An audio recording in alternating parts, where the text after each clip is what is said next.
हम जब चक्की चलाते हैं तो एक दिन चला के देखिए तो आपको समझ में आए, सबसे ज्यादा दबाव पेट पे पड़ता है, हाथ पे इतना नहीं है, पेट पे दबाव है। और मां के पेट में एक एक्स्ट्रा ऑर्गन है जो पिता के पेट में नहीं है, जिसको गर्भाशय कहते हैं।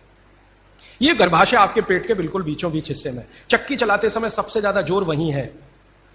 और गर्भाशय के बारे में आयुर्वेद के सारे रिसर्च और आधुनिक विज्ञान के सारे रिसर्च ये कहते हैं कि यह गर्भाशय के आसपास के एरिया में जितना हलन चलन हो उतनी इसकी फ्लेक्सिबिलिटी है।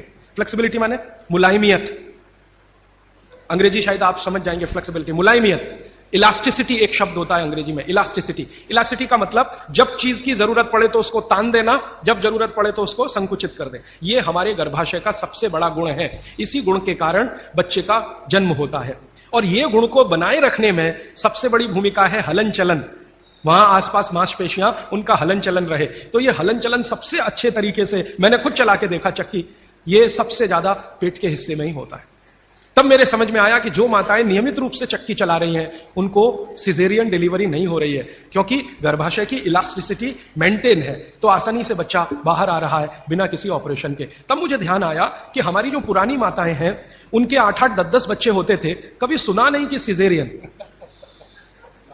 वो दाई आती थी गांव की, जो एमबीबीएस नहीं है, एमडी नहीं है, एमएस नहीं है, और बच्चे करा के चली जाती थी ऐसे ही जैसे दाल पका के कोई चला गया।